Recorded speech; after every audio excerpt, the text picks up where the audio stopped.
Hello everyone. आज हम बात करेंगे सोर्सेस ऑफ एंशिएंट इंडिया, प्राचीन भारतीय इतिहास के स्रोत, जिसमें आज हम लिटरेरी सोर्सेस की बात करेंगे। जो साहित्यिक स्रोत होते हैं उनकी बात करेंगे। जो लिखित रूप में उपलब्ध हैं उन्हें साहित्यिक स्रोत या लिटरेरी सोर्सेस कहा गया है, जिसमें वेद आते हैं, इतिहास आता है। वेदों में 4 वेद है, ऋग्वेद, सामवेद, यजुर्वेद, अथर्ववेद, जिससे हमें इतिहास को समझने में जो है वो आसानी होती है और इतिहास को हम आसानी से समझ सकते हैं। 18 पुराण हैं जो अलग अलग विषयों से संबंधित हैं। उपनिषद हैं जो कि दार्शनिक विचारधारा से रिलेटेड हैं।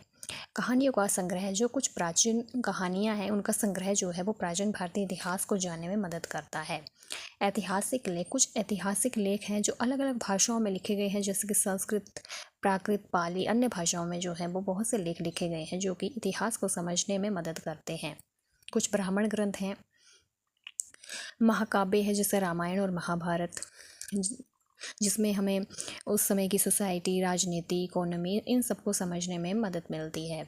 साथ ही जो है कविता और नाटक, कविताएं और नाटक भी जो हैं प्राचीन भारतीय इतिहास को समझने में मदद करते हैं। इसके अलावा फिर आते हैं आर्कियोलॉजिकल सोर्सेस, पुरातात्विक स्रोत, जो कि हमें लिखित रूप में नहीं मिले हैं, जिन्हें हम प्रत्यक्ष रूप में देख सकते हैं, जो खुदाई से मिलते हैं, जिसमें जो है अलग अलग चीज़ें आती हैं, जैसे कि ताम्रपत्र हैं जिसमें कुछ लिखा हुआ लेख मिल जाता है। सिक्के होते हैं, प्राचीन टाइम में जो कुछ राजा महाराजा हुआ करते थे उनके टाइम में कौन कौन से सिक्के जो थे वो हुआ करते थे, किस तरह से जो है वो लेन देन हुआ करता था। सिक्के जो हैं हमें आर्थिक स्थिति को समझने में मदद करते हैं। सिक्कों पर बहुत से ऐसे चिन्ह अंकित होते हैं जो धर्म को भी रिप्रेजेंट करते हैं। इसके अलावा जो हैं मूर्तियाँ और आभूषण हैं, बहुत सी मूर्तियाँ और आभूषण भी खुदाई से मिलते हैं, जो कि हमें प्राचीन भारतीय इतिहास को समझने में मदद करते हैं। निवास स्थान और शवाधान, निवास स्थान भी जो है खुदाई से मिले हैं, जैसे कि for example Indus valley civilization है, जिसमें हमें निवास स्थान और शवाधान भी हमें देखने को मिले हैं कि शवाधान किस तरह से होते थे ये सब, और रहते लोग किस तरह से थे, ये सब चीज़ें हमें आर्कियोलॉजिकल सोर्सेज से पता चलती हैं।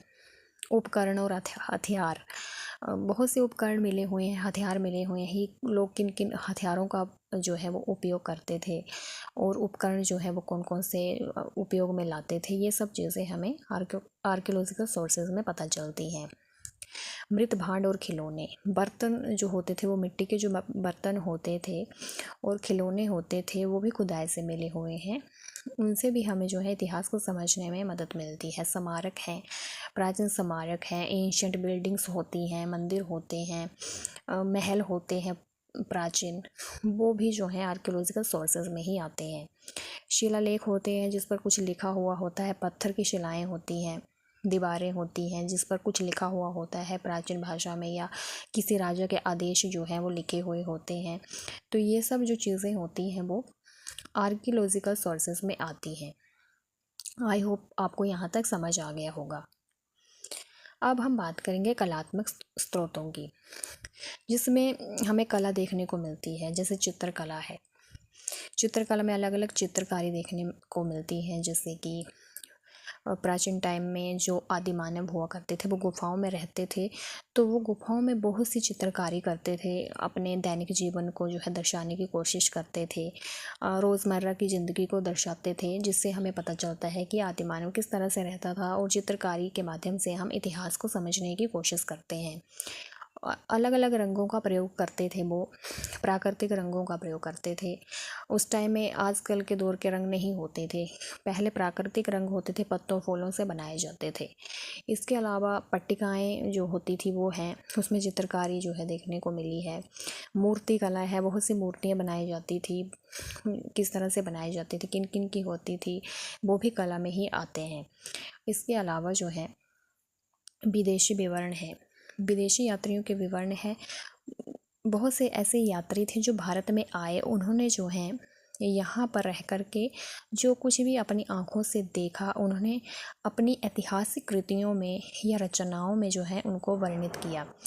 यात्रा वृत्तांत जो है उसी को कहा जाता है जो अपनी बुक्स में वो लिखते हैं, और यहाँ के कल्चर को समझते हैं। यहाँ जो उन्हें लिखित रूप में जो चीज़ें मिली हैं उनका ट्रांसलेशन करते हैं, अपनी भाषा में समझने की कोशिश करते हैं। इतिहास से रिलेटेड बातें जो हैं उसमें हमें देखने को मिलती हैं। यात्रियों ने अलग अलग रचनाएं जो हैं वो लिखी हुई हैं। तो इस तरह से जो है हम विदेशी यात्रियों के विवरण से भी प्राचीन भारतीय इतिहास को समझ पाते हैं, क्योंकि उन्होंने जो है उस टाइम की परिस्थितियों को अपनी आँखों से देखा होता है, महसूस किया होता है, ऑब्ज़र्व किया होता है, तभी जो है वो अपनी रचनाओं में उन परिस्थितियों और उस इतिहास को लिखते हैं जो उन्होंने देखा हुआ होता है।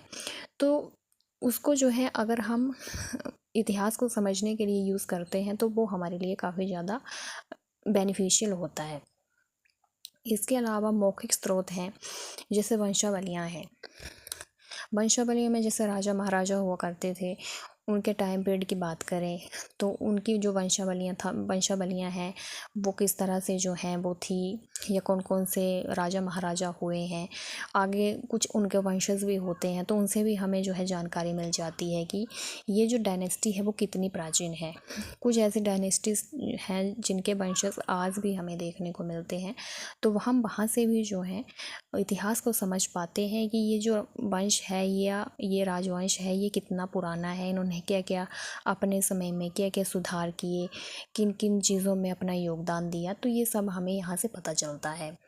इसके अलावा लोक साहित्य है, लोगों के द्वारा कही गई बातें, लोक मान्यताएँ, ये सब जो चीज़ें होती हैं वो लोक साहित्य में आती हैं। लोकगीत होते हैं, लोग जो कुछ बातें कहते हैं, जो परंपराएं होती हैं या कुछ ऐसी बातें होती हैं जो सदियों से चली आ रही हैं, उन्हीं को फॉलो करते हैं। पीढ़ी दर पीढ़ी वो जो बातें होती हैं वो आगे इस तरह से जो है वो बोली जाती हैं, तो उनको जो है लोग साहित्य में ऐड कर लेते हैं, क्योंकि वो बातें सदियों से चली आ रही हैं और उनकी काफ़ी इम्पोर्टेंस भी होती है। बहुत सी ऐसी बातें होती हैं जो हम सदियों से सुन रहे हैं, उनका तो लिखित प्रमाण नहीं है, लेकिन वो जो बातें होती हैं वो सही मानी जाती हैं। इतिहास को समझने के लिए, इतिहास को जानने के लिए हमारी मदद करती हैं। तो ये था इतिहास को समझने के लिए साहित्यिक, पुरातात्विक, कलात्मक और मौखिक स्रोत और विदेशी यात्रियों के विवरण, जो कि काफ़ी इम्पोर्टेंट हैं। इनके माध्यम से हम इतिहास को समझ पाते हैं। बिना स्रोतों के हम इतिहास को नहीं समझ सकते। अगर हम किसी भी चीज़ को समझना चाहते हैं तो हमारे पास इन्फॉर्मेशन होनी चाहिए। इन्फॉर्मेशन हमें इन्हीं चीज़ों से मिलेगी और इन्हीं का अध्ययन करके हम इतिहास को समझ पाएंगे। आई होप आपको आज की जानकारी अच्छी लगी होगी, समझ में आया होगा। अगर आपको कोई भी डाउट है तो आप हमसे पूछ सकते हैं, और आपको ये वीडियो कैसी लगी कमेंट सेक्शन में ज़रूर से बताइएगा। अगली वीडियो में हम पार्ट 3 की बात करेंगे। तो आज के लिए इतना ही। थैंक